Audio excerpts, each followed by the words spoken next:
Ce genre d'événement est important parce que ça permet à la fois de présenter un portrait de l'Afrique et des manifestations africaines dans un cadre large. Ça permet d'autre part d'insister sur la diversité de cette présence, sur la manière dont à la fois les artistes, mais aussi les écrivains, les penseurs, les historiens, en fait participent à ce débat autour d'un objet qui est un objet difficile, si vous voulez, à déchiffrer, qu'on appelle l'Afrique. Donc, pour moi, ce festival est un festival qui permet effectivement de suivre à la trace les inventions de l'Afrique, mais de suivre à la trace aussi les interprétations suscitées par l'Afrique.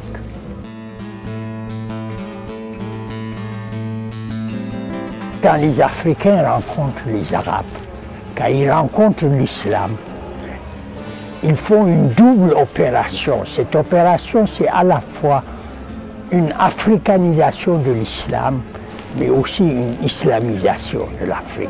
Et ça crée, si vous voulez, des images. Ça crée des représentations qui sont des représentations changeantes, mais qui reconfigurent, si vous voulez, l'image de l'Afrique. Avec la colonisation, c'est la même chose. Il y a une domination, il y a un exercice parfois violent du gouvernement des hommes et de l'administration des choses, mais en même temps, il y a aussi un profond engagement des Africains pour reconfigurer les cultures coloniales et en faire le leur. C'est-à-dire qu'ils ne sont pas seulement des victimes passives, ils sont aussi les agents d'un destin qu'ils refaçonnent pour leurs propres intérêts. Et pour moi, c'est ce travail justement de transaction qui devient un travail important. Et ce travail de transaction est un travail d'africanisation ou de vernacularisation de ce qui vient de l'extérieur.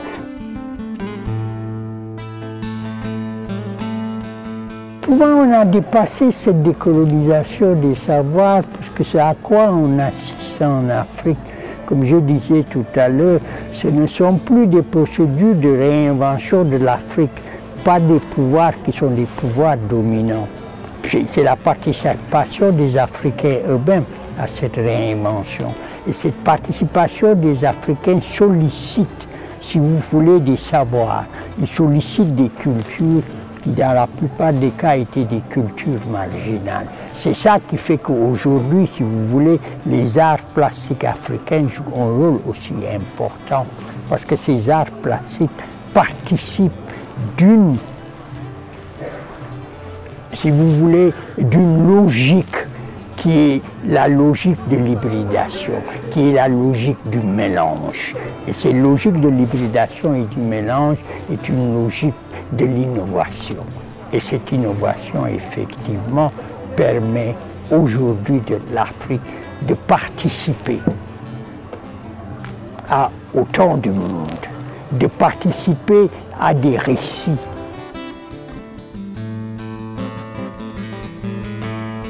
Cheikh Anta Diop a, si vous voulez, apporté quelque chose qui est déjà présent dans la pensée, si vous voulez, historique des Africains américains, l'importance de l'Égypte. Cheikh Anta Diop, si vous voulez, participe de c'est l'idée que, bien sûr, l'Égypte se trouve en Afrique. Donc les cultures égyptiennes considérées comme les cultures anciennes premières, la civilisation ancienne première, est considérée, du moins la littérature antique considère que l'Égypte est éthiopienne, Éthiopie disant noire. C'est l'idée de l'antériorité des civilisations africaines à aux civilisations européennes. Et Cheikh Anta Diop dit que l'Égypte a appris la civilisation à la Grèce.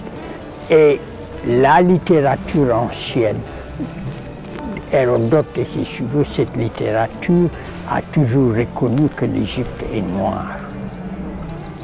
Et cette conception a des conséquences, cette histoire du moins a des conséquences sur la conception historique. C'est que l'histoire n'est plus cette histoire linéaire qui est l'histoire occidentale entre guillemets, mais l'histoire devient une histoire cyclique. C'est l'histoire de la montée et de la chute des civilisations. L'Afrique est à l'origine des civilisations humaines. L'Afrique est dans un mouvement de décadence et la chute, mais l'Afrique peut revenir.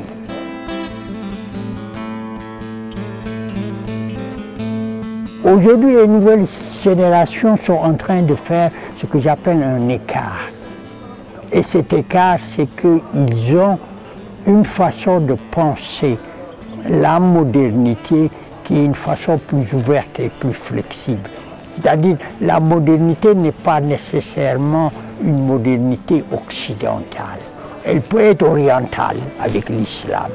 Elle peut être vernaculaire avec la redécouverte de traditions qui sont propres à des sociétés ou de traditions inventées.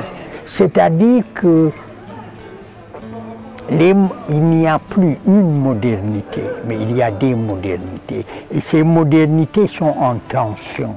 Et ces tensions peuvent être considérées comme des tensions très créatives. Il y a un bouillonnement qui démontre que l'Afrique ne prend pas une seule direction, mais l'Afrique prend des directions qui parfois sont des directions divergentes, mais en même temps, dans la même séquence historique.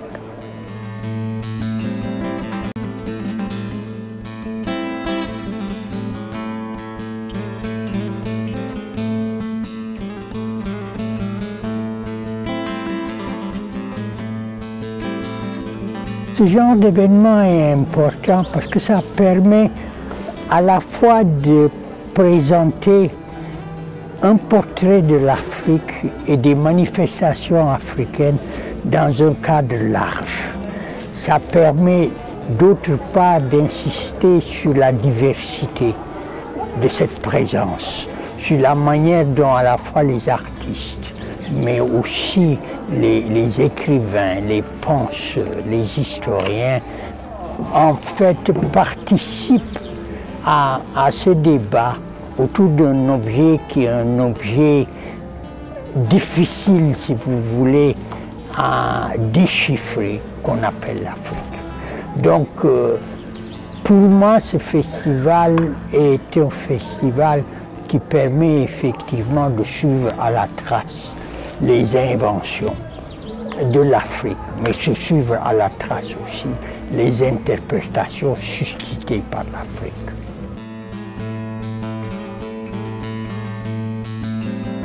Quand les Africains rencontrent les Arabes, quand ils rencontrent l'islam, ils font une double opération. Cette opération, c'est à la fois une africanisation de l'islam, mais aussi une islamisation de l'Afrique. Et ça crée, si vous voulez, des images. Ça crée des représentations qui sont des représentations changeantes, mais qui reconfigurent, si vous voulez, l'image de l'Afrique. Avec la colonisation, c'est la même chose. Il y a une domination, il y a un exercice parfois violent du gouvernement des hommes et de l'administration des choses, mais en même temps, il y a aussi un profond engagement des Africains pour reconfigurer les cultures coloniales et en faire le leur. C'est-à-dire qu'ils ne sont pas seulement des victimes passives, ils sont aussi les agents d'un destin qu'ils refaçonnent pour leurs propres intérêts. Et pour moi, c'est ce travail justement de transaction qui devient un travail important. Et ce travail de transaction est un travail d'africanisation ou de vernacularisation de ce qui vient de l'extérieur.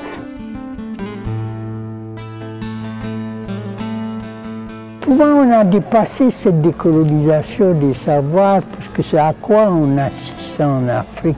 Comme je disais tout à l'heure, ce ne sont plus des procédures de réinvention de l'Afrique, pas des pouvoirs qui sont des pouvoirs dominants. C'est la participation des Africains eux-mêmes à cette réinvention.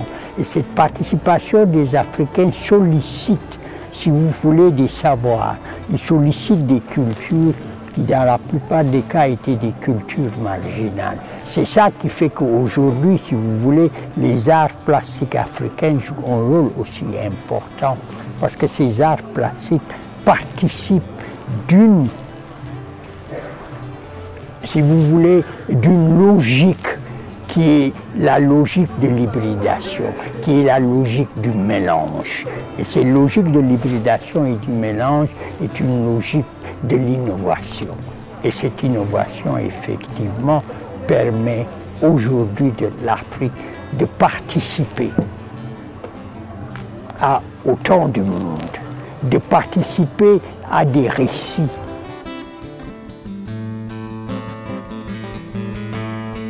Cheikh Anta Diop a, si vous voulez, apporté quelque chose qui est déjà présent dans la pensée, si vous voulez, historique des Africains américains, l'importance de l'Égypte.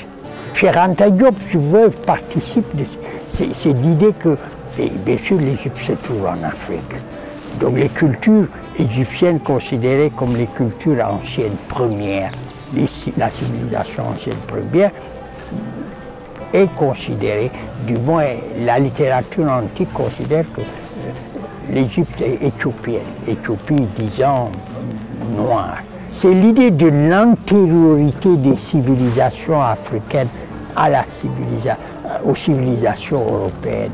Et Cheikh Anta Diop dit que l'Égypte a appris la civilisation à la Grèce.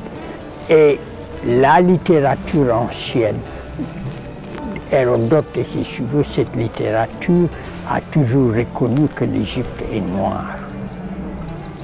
Et cette conception a des conséquences, cette histoire du moins a des conséquences sur la conception historique. C'est que l'histoire n'est plus cette histoire linéaire qui est l'histoire occidentale entre guillemets, mais l'histoire devient une histoire cyclique.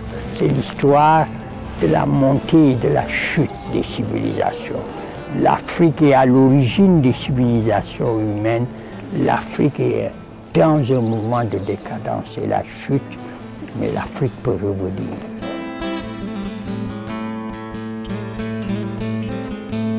Aujourd'hui, les nouvelles générations sont en train de faire ce que j'appelle un écart. Et cet écart, c'est qu'ils ont une façon de penser la modernité qui est une façon plus ouverte et plus flexible. C'est-à-dire, la modernité n'est pas nécessairement une modernité occidentale. Elle peut être orientale avec l'islam. Elle peut être vernaculaire avec la redécouverte de traditions qui sont propres à des sociétés ou de traditions inventées. C'est-à-dire que il n'y a plus une modernité, mais il y a des modernités. Et ces modernités sont en tension. Et ces tensions peuvent être considérées comme des tensions très créatives.